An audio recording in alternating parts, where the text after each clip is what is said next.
To dream, believe in strength. Now I'm the only one, only one.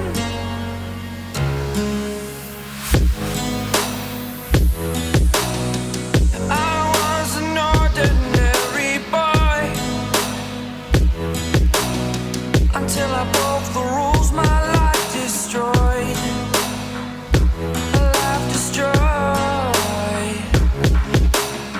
Until I walk awake, scream my mind, I shout, the ground shakes.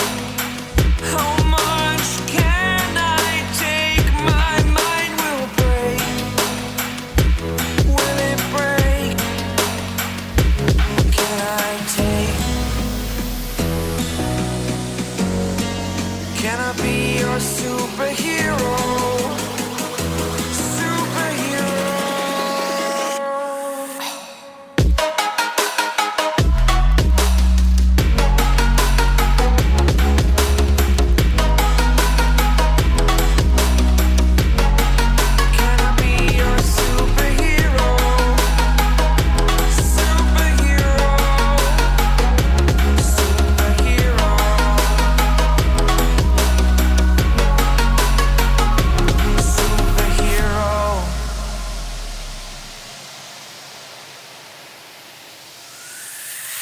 Fly away.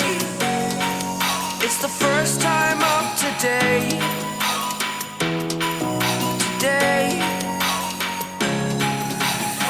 To dream, believe. You are the strength, you're all I need.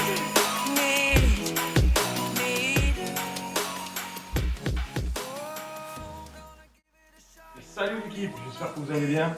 Moi ça va. Enfin, ça va. Vous voyez les gars, c'est le mal des trottinettes. J'ai encore crevé. Un coup de charpentier et une vis. J'ai chopé les deux les gars. Donc aujourd'hui ce que je vous propose c'est tout simple. Ensemble on va faire le démontage de la roue à l'arrière. On va changer le pneu et la chambre à air. Et je vous propose ça parce que ça va servir à beaucoup de personnes. Un petit tuto comme ça vite fait. Ça peut être sympa. Voilà. On va le faire ensemble les gars. Alors là on est sur une gamme de trottinettes, c'est la Wigo Omaha en monomoteur à l'arrière. Parce que quand vous crevez à l'avant c'est un tout petit peu plus facile. Il vous faudra pour ce tutoriel quand même quelques bases de mécanique. Voilà, simple. Ça a l'avantage d'une chose, c'est que le fait de démonter sa trottinette comme ça, ben, vous la connaissez à la fin par cœur. Et ça c'est cool. Comme ça vous maîtrisez vraiment tout sur la trottinette. Vous allez voir que c'est pas si simple que ça parce que là il y a le moteur qui est dans la roue à l'arrière, c'est un monomoteur. Donc il va falloir défaire la roue, défaire le disque de frein puisque on est sur du freinage à disque qui n'est pas hydraulique, qui est à câble, mais bon, il faudra quand même le défaire et il faudra enlever le disque. Donc deux petites infos les gars quand même, avant de commencer des démontages comme ça, moi ce que je vous conseille, c'est de prendre un appareil photo. Avant le démontage, vous prenez des photos à droite, à gauche. Et pendant le démontage, aussi vous faites des photos. Parce que vous allez voir qu'il y a quelques petites rondelles qu'il ne faut pas oublier de remettre. Et surtout, au bon endroit. Voilà les gars. Ça, c'était le petit conseil. On verra aussi un peu plus tard dans la vidéo, je vous parlerai de la pression des pneus. Parce que là, on est sur du pneu gomme à chambre à air. Donc, il y a une pression de pneu à respecter. Vous allez voir aussi que sur le flanc des pneus, généralement, vous avez une valeur en PSI. Je vais vous expliquer un peu cette valeur en PSI parce que ça mérite d'avoir quelques explications là-dessus. Pour la simple et bonne raison que la valeur PSI sur les pneus, c'est en aucun cas la pression d'utilisation. La pression d'utilisation va se faire en fonction du poids de la personne. Et vous irez prendre une pression, on va dire, nominale. Mais en aucun cas, il faudra gonfler à la pression du pneu qui est indiquée sur le flanc du pneu surtout. Cette valeur, elle est en PSI. Et je vais vous expliquer un tout petit peu plus tard dans la vidéo vraiment à quoi ça correspond. On fera aussi un comparatif avec un pneu de voiture. Comme ça, vous allez bien comprendre qu'est-ce que c'est cette valeur PSI. Parce que beaucoup de personnes posent des questions là-dessus. À combien je gonfle ma trottinette? Et c'est toujours la question qui revient souvent. Donc, on va essayer ensemble de voir à quoi vraiment ça correspond. Voilà. Pour tout ce qui est accessoires, trottinette et tout, bon ben les gars, c'est très simple. Moi, je vais chez les poteaux de chez Dualtron Store au Mans, les gars, la boutique spécialisée Dualtron, mais ils font aussi tous les accessoires de trotte. Donc là, les gars, je vous mets le site internet comme d'habitude. Et j'ai commandé donc un pneu parce que vu le clou et la vis, j'ai flingué le pneu, la chambre à air, j'ai tout flingué. Et en plus, pour l'anecdote, les gars, ce clou-là de charpentier, je l'ai trouvé dans un rond-point. J'ai trouvé un tas comme ça dans un rond-point. J'ai enlevé tous les clous pour que les gens ne traitent pas avec. Je repars avec la trotte. Le dernier qui est resté sur la route, c'est moi qui le chope. Et en plus, je chope la vis, quoi. Alors ça, la totale. Mais bon, au moins, les gars, comme ça, au moins, j'avais crevé à l'avant, j'ai fait l'avant, ben maintenant je vais faire l'arrière. Voilà les gars. Donc on va attaquer le tuto vite fait. Je vais vous montrer un peu les outillages que vous avez besoin. Vous n'en avez pas besoin de beaucoup, hein, les gars, des outillages. Ça c'est cool quand même. Et au niveau des couples de serrage des vis, malheureusement les constructeurs ne les mettent pas à disposition. Donc sachez que pour des petites vis, ça sera un couple quand même de serrage modéré. Hein. Ça dépend où c'est qu'elles vont être mises. Mais par exemple, les vis qui seront sur l'étrier de frein, ça sera un serrage modéré à fort. Au niveau de l'axe de la roue qui vous tient, donc la roue, le moteur et tout l'ensemble, ça sera un serrage fort. Voilà. Alors fort, pas avec une rallonge les gars. Oh, je vous vois arriver les gars, pas avec une rallonge, avec un cliquet standard comme celui-ci, et vous faites un serrage fort. Voilà. Étant donné qu'on n'a pas les couples et que les constructeurs ne nous donnent pas les couples, donc on fait comme ça, on fait comme on peut. Les gars, généralement quand ce genre de choses arrive, c'est la bricole. Voilà les gars, allez, on attaque le tuto. À tout de suite et on va mettre le bleu de chauffe comme on dit. Et c'est parti, il n'y en a pas pour trop longtemps non plus. Et encore un grand merci à Dualtron Store Le Mans qui m'a envoyé tout le matos pour réparer la trottinette. Allez, c'est parti les gars. Bon, allez les gars, c'est parti. Donc, première chose à faire, bien évidemment, enlever le garde-boue. Vous aurez donc 4 vis ici, de chaque côté. Clé Allen de 4. Vous dévissez ces 4 vis là. Et vous défaites le garde-boue. Attention parce que vous avez le fil à l'intérieur du garde-boue pour le feu arrière. Donc ne tirez pas trop. On va défaire ces 4 vis ici, là. Là, ici exactement. Tac, tac.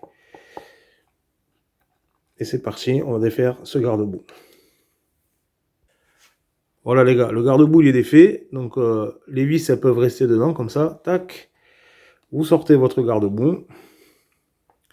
Et vous voyez ici, à l'intérieur, vous avez le fil qui va jusqu'au feu. Donc vous le mettez de côté comme ça. Voilà, avec les vis dedans. Hein, il n'y a pas de souci. Les vis elles vont rester en place. Et là, vous voyez, vous avez accès à la roue, au moteur. Voilà. Donc là, on va s'occuper essentiellement de l'étrier de frein. Donc, on va défaire juste les 2 vis que vous voyez ici. La première ici en haut et la deuxième ici en bas. Voilà. On va défaire ces 2 vis là. On va ôter donc l'étrier de frein avec une clé Allen aussi, c'est pareil. On va ôter ça. Pas besoin d'enlever le câble, hein, les gars.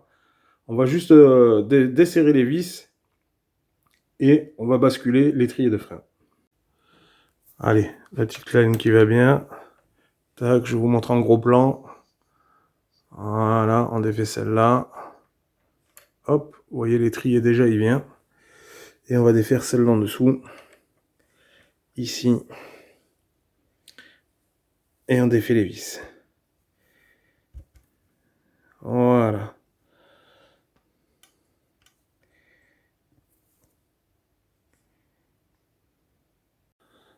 Allez, on bascule l'étrier, vous voyez, tout simplement. Vous avez donc accès à ces 2 vis que vous mettez dans une boîte en plastique. Hein. Munissez-vous de boîtes en plastique, les gars.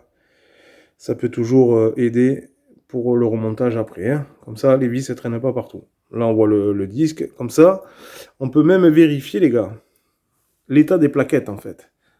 Vous voyez? Alors là, on voit pas très bien, mais bon. Là, on voit mieux, là. Voilà. Ça vous permet de tout vérifier, en fait, hein, ce démontage-là. C'est sûr que c'est chiant, hein, mais bon. En attendant...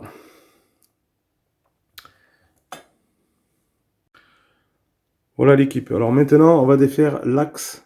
Donc ce sont ces deux écrous gris ici que vous voyez.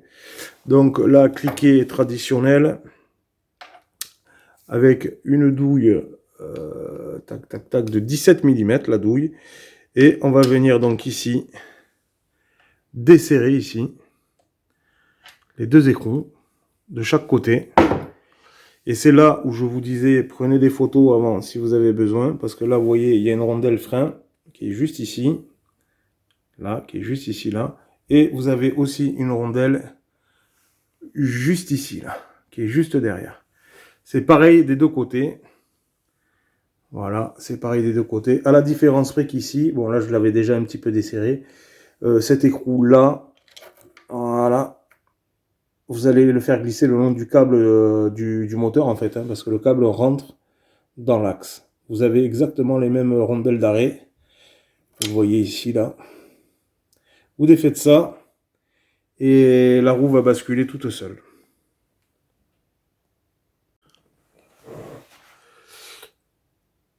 Voilà l'équipe. Donc c'est défait. Hop, on va basculer la roue ici, comme ça.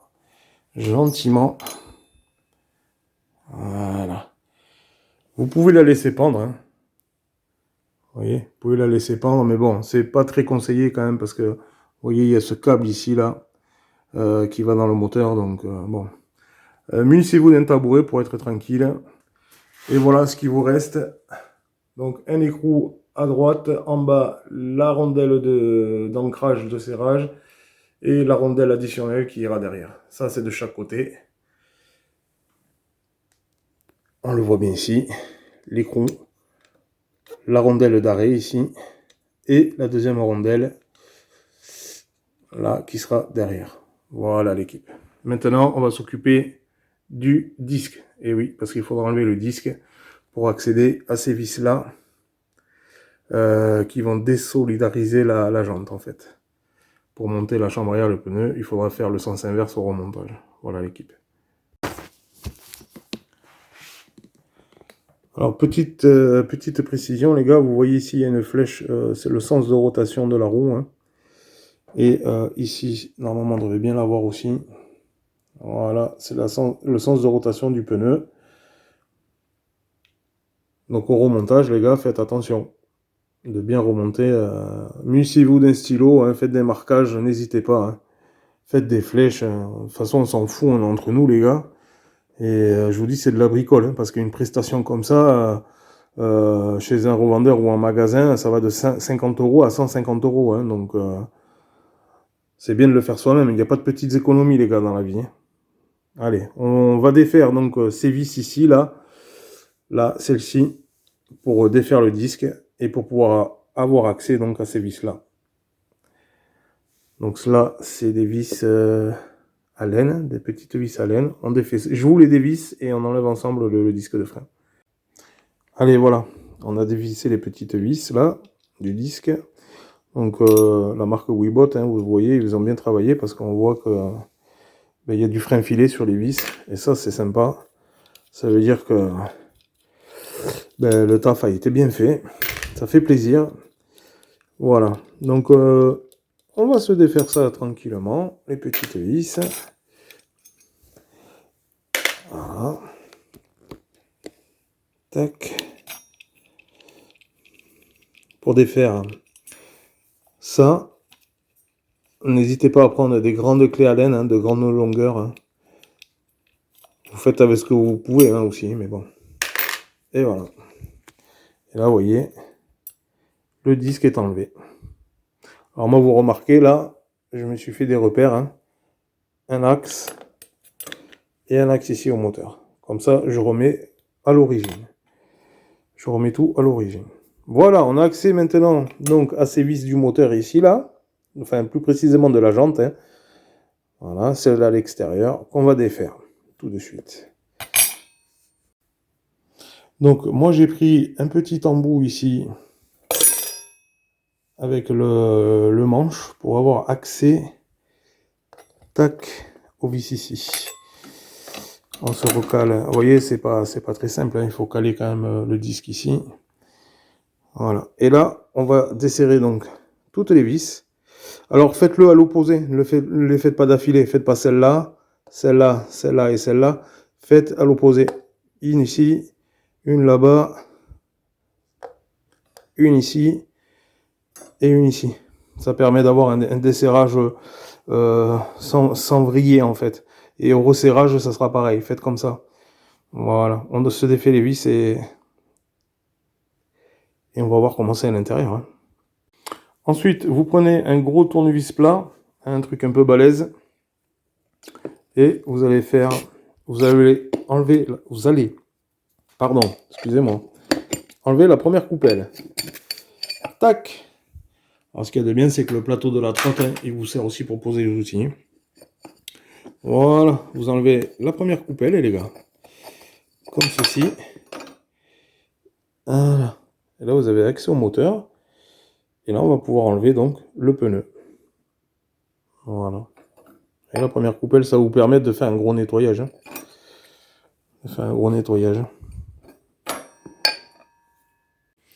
Bon, ben les gars, écoutez, j'ai réussi à défaire donc la première flasque du moteur. Hein. Donc ensuite, pour ce genre de pneu, il faut un démont de pneu. Et moi, j'ai pas voulu parce que c'est vraiment la galère. Donc je me suis dit, le fil qui va à l'intérieur du moteur, celui-là, là, je me suis dit, comme il faut l'enlever pour passer le pneu, hein, j'ai ouvert le deck de la Webot, comme ça au moins ça m'a permis de voir si vraiment elle était étanche, c'est le cas. J'ai donc été me chercher les câbles du moteur que je viens de d'éclipser plutôt. Ça passe ici dans tout le cadre ici. Donc je vais les tirer. Voilà, jusqu'ici. Je vais le tirer. Et ça va me permettre de tout défaire l'ensemble. Comme ça, je vais beaucoup moins galérer qu'avec un démont de pneu là. Parce que les démonts de pneu, non seulement ça abîme les jantes. Mais bon, et puis c'est pas pratique quoi. Donc ça nécessite... c'est la partie la plus difficile. Puisqu'il n'y a pas deux flasques. Il n'y en a qu'une. Voilà, la première elle est là. Donc voilà les gars, là ça c'était la grosse partie. Le décablage et encore ça va au niveau des câbles là-bas, mais franchement je le souhaite à personne hein, de crever à l'arrière avec un moteur là parce que c'est vraiment la galère. Allez, on va attaquer le montage. Donc voilà, après le démontage complet du câble jusqu'au moteur ici, voilà comment ça se présente. Donc pour tout à l'heure, sens inverse, je vais mettre donc ma chambre à air neuve en premier, mon pneu neuf, ici ma petite coupelle et mon frein à disque. Et ensuite je remonte.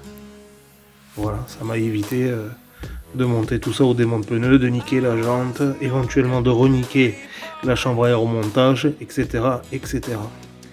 Alors forcément ça nécessite un démontage du deck complet. Voilà. Ici le chemin de câble qui passe à l'intérieur du châssis ici. Tac. Mais bon après voilà. Rien de très compliqué non plus en soi. Voilà les gars. Voilà l'équipe pour la partie 1, donc c'est terminé. On se retrouve donc pour une prochaine vidéo pour la partie 2. Pour le remontage de la chambre à air du pneu, de la roue complète. Et je vous dis à très bientôt. N'oubliez pas de vous abonner les gars, de liker. C'est pour le travail effectué, ça fait toujours plaisir, un petit like. Et on se retrouve très prochainement pour la partie 2 les gars. Merci à tous.